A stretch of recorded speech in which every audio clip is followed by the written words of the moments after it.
আসসালামু আলাইকুম। Welcome back to my channel Sheikh Nishi kitchen.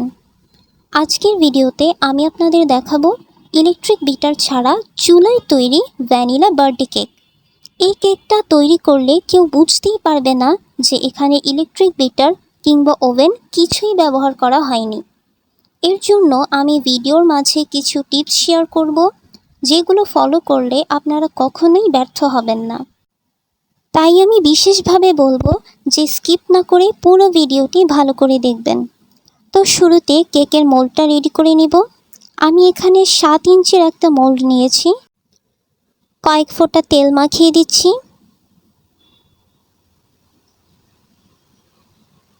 এবার সামান্য ময়দা মোল্ডের চারিদিকে এভাবে লাগিয়ে নিচ্ছি। এতে করে আলাদাভাবে আর বেকিং পেপার কিংবা কাগজ কেটে লাগাতে হবে না। এবারে এক্সট্রা ময়দাগুলো ঝেড়ে ফেলে দিচ্ছি। এখন এই মোল্ডটাকে একটা সাইডে রেখে আমি শুকনো উপকরণগুলো রেডি করে নেব। এর জন্য একটা বাটিতে 1 কাপ ময়দা নিয়ে নিলাম। দিচ্ছি 1 চা চামচ বেকিং পাউডার, 3 চা চামচ কাস্টার্ড পাউডার। কাস্টার্ড পাউডারটা অপশনাল, আমি এখানে ভ্যানিলা এসেন্সের পরিবর্তে কাস্টার্ড পাউডারটা দিয়েছি। তবে আপনারা ভ্যানিলা এসেন্স দিলে কোন সময় দিবেন তা আমি একটু পরেই বলে দিব। 1 চিমটি লবণ দিচ্ছি। এখন এই সবগুলো উপকরণ একসাথে মিশিয়ে একটা সাইডে রেখে আমি ব্যাটারটা তৈরি করে নিচ্ছি। আমি এখানে 4টা ডিম নিয়েছি এবং কুসুম আর সাদা অংশটা আলাদা করে নিয়েছি। ডিমগুলো অবশ্যই রুম টেম্পারেচারে থাকতে হবে, আর যদি ফ্রিজে থাকে তাহলে 30 মিনিট আগে ডিমগুলো ফ্রিজ থেকে বের করে রাখবেন। এবার কুসুমগুলো হালকা ফেটিয়ে সাইডে রেখে দিব এবং সাদা অংশটা একটা মিক্সিং বোলে নিয়ে নিব। এখন একটা হ্যান্ড হুইস্ক দিয়ে বিট করে একটা ফোম তৈরি করব। আমরা নর্মালি ডাল ঘুটনি দিয়ে যেভাবে ডাল ঘুটে নেই, ঠিক সেভাবে বিট করলে খুব সহজে এবং অল্প সময়ে ফোমটা তৈরি করা যায়। 2-3 মিনিট বিট করার পর হালকা ফেনা দেখা যাচ্ছে। এই পর্যায়ে দিচ্ছি 1 কাপ চিনি। চিনিটা একবারে দিবেন না, 3 ভাগে দিতে হবে। 1 ভাগ চিনি দিয়ে বিট করতে করতে যখন চিনিটা হালকা গলে আসবে, তখন আরেক ভাগ চিনি দিয়ে আবার বিট করতে হবে। এভাবে করে 3 ভাগে চিনিটা মেশাতে হবে। বিট করার এক পর্যায়ে যখন দেখবেন চিনিটা অনেকখানি গলে গেছে এবং হ্যান্ড হুইস্কের পাশে এরকম একটা লাইন তৈরি হচ্ছে, এই পর্যায়ে কুসুমগুলো দিয়ে দিতে হবে। দিচ্ছি 2 টেবিল চামচ রান্নার তেল। তেলের পরিবর্তে গলানো বাটারও দেওয়া যাবে। আর হ্যাঁ, আপনারা যদি ভ্যানিলা এসেন্স দেন তাহলে এই পর্যায়ে 1 চা চামচ ভ্যানিলা এসেন্স দিয়ে দিবেন। এবার আরও কিছুক্ষণ বিট করে তেল আর কুসুমটা মিশিয়ে নিচ্ছি। মেশানো হয়ে গেছে। এবার শুকনো উপকরণগুলো দিয়ে দিব। এটাও কিন্তু একবারে দেয়া যাবে না, 3 ভাগে মেশাতে হবে। শুকনো উপকরণ দেওয়ার সময় বিট করবেন না, আলতো করে মিশিয়ে দিতে হবে। একটা দরকারি টিপস হলো কখনো অতিরিক্ত বিট করবেন না, কারণ প্রয়োজনের বেশি বিট করলে কেকের উপরে গর্ত হয়ে যায়। মেশানো হয়ে গেছে।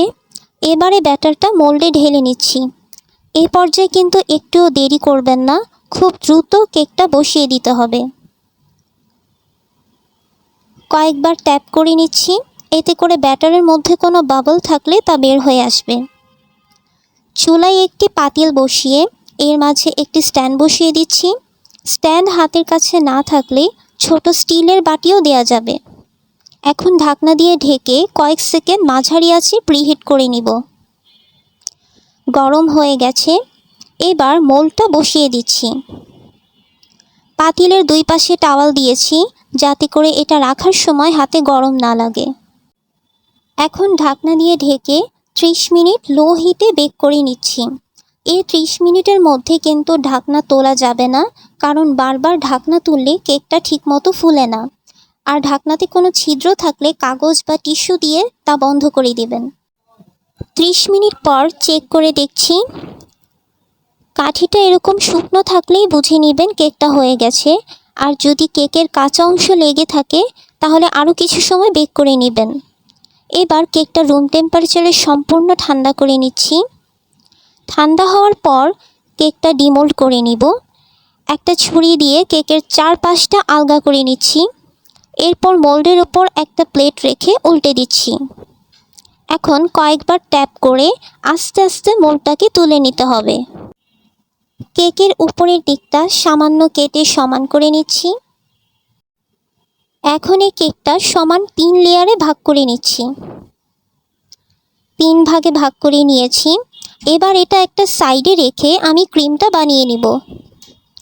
এখানে আছে 100 গ্রাম আনসল্টেড বাটার। বাটারটা একটু সফট হতে হবে, তো এর জন্য ক্রিম বানানোর 10 মিনিট আগে বাটারটা ফ্রিজ থেকে বের করে রাখবেন। এখন একটা হ্যান্ড হুইস্ক দিয়ে বাটারটা কিছুক্ষণ বিট করে নিচ্ছি। কিছু সময় বিট করার পর দেখবেন হালকা সাদাটে হয়ে এসেছে। এই পর্যায়ে এটাকে 5 মিনিটের জন্য ডিপ ফ্রিজে রেখে দিচ্ছি। 5 মিনিট পর বাটারটা বের করে 2-3 মিনিট বিট করে নিচ্ছি। 2-3 মিনিট বিট করার পর আবার এটাকে ডিপ ফ্রিজে রেখে দেব 5 মিনিটের জন্য। 5 মিনিট পর এটা বের করে ফোম হয়ে আসা পর্যন্ত বিট করে নিচ্ছি। এভাবে ফ্রিজে রেখে রেখে বিট করলে অল্প বিট করেই ক্রিমটা তৈরি করা যায়। ফোমটা হয়ে গেছে। এই পর্যায়ে দিচ্ছি হাফ ক্যান কনডেন্স মিল্ক। এটা আমি একবারে পুরোটা দিচ্ছি না, 3 ভাগে দিব। কনডেন্স মিল্কের পরিবর্তে আপনারা আইসিং সুগার কিংবা পাউডার সুগারও দিতে পারেন। তবে কনডেন্স মিল্ক দিলে ক্রিমটা যে কতটা মজাদার হয় তা ভাষায় প্রকাশ করার মতো না। 1 ভাগ কনডেন্স মিল্ক মেশানো হয়ে গেলে আরেক ভাগ দিয়ে দিব। এভাবেই 3 ভাগে কনডেন্স মিল্কটা মিশিয়ে দিচ্ছি।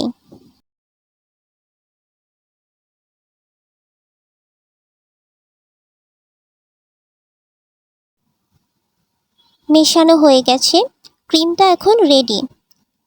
আশা করি দেখেই বুঝতে পারছেন ক্রিমটা কতটা পারফেক্ট হয়েছে। এবার প্লেটের মাঝখানে সামান্য ক্রিম দিয়ে দিচ্ছি। এর ফলে কেকটা বেশি নড়াচড়া করবে না। চারিদিকে কাগজ কেটে দিয়েছি যাতে ডেকোরেট করার পর এক্সট্রা ক্রিমগুলো আশেপাশে লেগে না থাকে। এবার সুগার সিরাপ দিয়ে দিচ্ছি। আমি এখানে সামান্য পানির সাথে 2 চা চামচ চিনি মিশিয়ে সুগার সিরাপটা বানিয়েছি। সুগার সিরাপ অবশ্যই দিবেন, কারণ সুগার সিরাপ দিলে কেকটা সহজেই কাটা যায়। এরপর কিছুটা ক্রিম দিয়ে সমানভাবে স্প্রেড করে দিচ্ছি। আমি এখানে তরকারির চামচের নিচের অংশটা দিয়ে ক্রিমটা সমান করে নিচ্ছি, কারণ কেক স্মুদার তো সবার কাছে থাকে না, কিন্তু এরকম চামচ কম বেশি সবার কাছেই থাকে। তাই এই ধরনের চামচ দিয়ে আপনারা অনেক সহজেই ক্রিমটা স্মুথ করে নিতে পারেন। এরপর আরেকটা লেয়ার দিয়ে দিচ্ছি। এবারও ঠিক একইভাবে সুগার সিরাপ দিয়ে ক্রিমটা স্প্রেড করে নেব।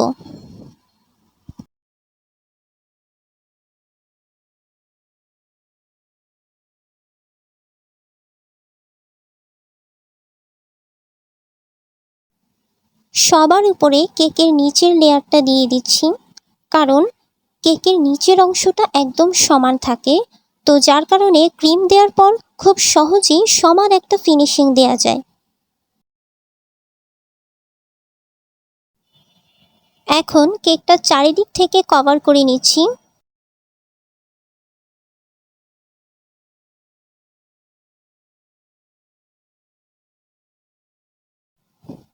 ক্রিম দেওয়ার পর কাগজগুলো সরিয়ে নিতে হবে। সবশেষে হলো ডেকোরেশনের পালা। তবে ডেকোরেশনটা সম্পূর্ণই আপনাদের হাতে। আমি আমার মতো করে ডেকোরেট করছি, আপনারা আপনাদের পছন্দ মতো ডেকোরেট করে নেবেন। সামান্য চকো দিয়ে একটু ডিজাইন করে নিচ্ছি।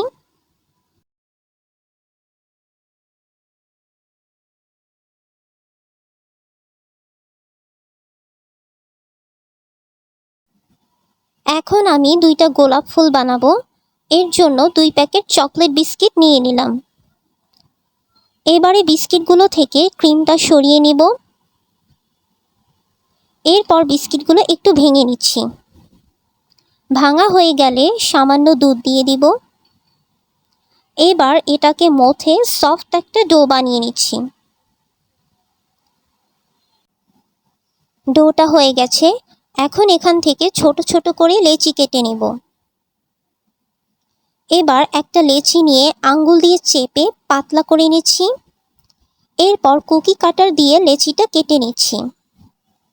একইভাবে আমি বাকি লেচিগুলো রেডি করে নিয়েছি।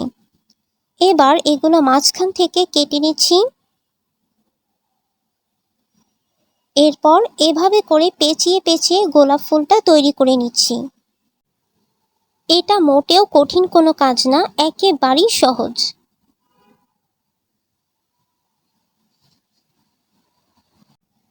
ফুলটা হয়ে গেছে। এবার এটা কেকের উপর রেখে দিলাম। আমি একইভাবে দ্বিতীয় ফুলটাও বানিয়ে নিয়েছি। তৈরি হয়ে গেল ভ্যানিলা বার্থডে কেক। এরকম ইজি রেসিপি পেতে চাইলে এখনই আমার চ্যানেলটি সাবস্ক্রাইব করবেন এবং পাশে থাকা বেল আইকনটি ক্লিক করবেন। আজ তাহলে এখানেই বিদায় নিলাম। ইনশাআল্লাহ নেক্সট ভিডিওতে দেখা হবে। ততক্ষণ পর্যন্ত সবাই ভালো থাকবেন, সুস্থ থাকবেন। আল্লাহ হাফেজ।